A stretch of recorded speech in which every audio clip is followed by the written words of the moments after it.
অবশেষে বামেদের ভাগ্যে শিকে ছিড়ল। বুধবার উপনির্বাচনের ফলাফল সামনে আসতেই উড়ল লাল আবির।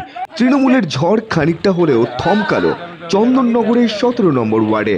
35 বছর ধরে ওয়ার্ডটি ছিল তৃণমূলের শক্ত ঘাঁটি। সেখানে দাঁত বসালো সিপিআইএম। 17 নম্বর ওয়ার্ডে উপনির্বাচনে তৃণমূল প্রার্থী ছিলেন সুজিত কুমার নাথ। তাকে 130টি ভোটে হারিয়ে জয়ী হয়েছেন সিপিএম প্রার্থী অশোক গাঙ্গুলি। জয়ের খবর আসতেই শুরু হলো কর্মী সমর্থকদের আবির খেলা।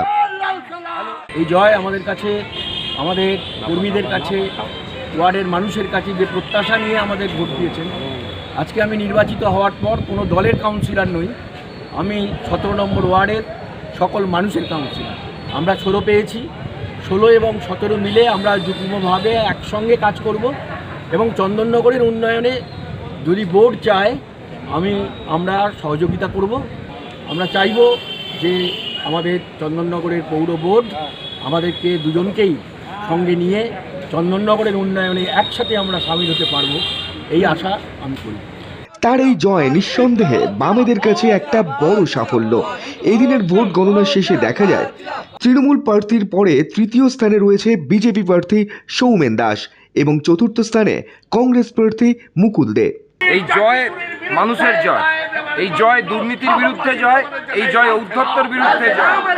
এই জয় হচ্ছে হাইকোর্টে যে রায় বেরিয়েছে টেট পরীক্ষা নিয়ে যেভাবে ভুয়ো শিক্ষক নিয়োগ হয়েছে তার বিরুদ্ধে জয়। এই জয় হচ্ছে তাদের জন্য যারা হচ্ছে রাতের পর রাত জেগে চাকরি না দিয়ে, যা চাকরি যোগ্য থাকা সত্ত্বেও চাকরি না পেয়ে খোলা আকাশের নিচে বসে আছে, পুলিশ মমতার পুলিশের মার খাচ্ছে। এই জয় তাদের জন্য জয়। এই জয় তাদের জন্য যারা চন্দননগর কর্পোরেশনের দুর্নীতির শিকার হয়েছে, যারা চন্দননগর কর্পোরেশনের প্রশাসকদের ঔদ্ধত্যের শিকার হয়েছে। এই জয় প্রত্যেকের জয়। এই জয় আমাদের নয়, এই জয় 17 নম্বর ওয়ার্ডের সহ চন্দননগরের যে মানুষ ঔদ্ধত্যের শিকার, যে মানুষ দুর্নীতির শিকার, যে মানুষ দাদাগিরির শিকার, তাদের বিরুদ্ধেই চন্দননগরবাসীর জয়। যত রকম দুর্নীতি হয়েছে সব দুর্নীতিকে এরা ছাপিয়ে গেছে এই তৃণমূলের সরকার।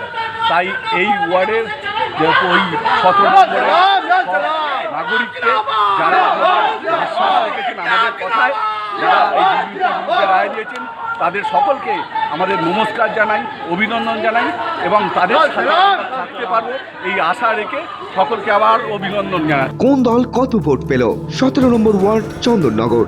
সিপিআইএম পেয়েছে 1018টি ভোট, তৃণমূল কংগ্রেস পেয়েছে 888টি, বিজেপি পেয়েছে 67টি এবং কংগ্রেস পেয়েছে মাত্র 44টি ভোট।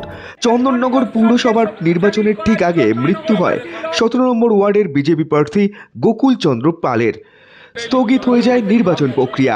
অবশেষে গত 26শে জুন অন্যান্য পৌরসভার উপনির্বাচনের সঙ্গে চন্দননগর পৌরসভার 17 নম্বর ওয়ার্ডেরও ভোট গ্রহণ হয়।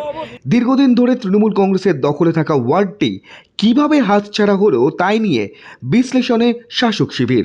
হুগলি থেকে ভোলানাথ সাহার রিপোর্ট, আজ তাক বাংলা। আজ তাক বাংলা, জানুন সব খবর সবার আগে। সাবস্ক্রাইব করুন আজ তাক বাংলা, বেল আইকন প্রেস করতে ভুলবেন না।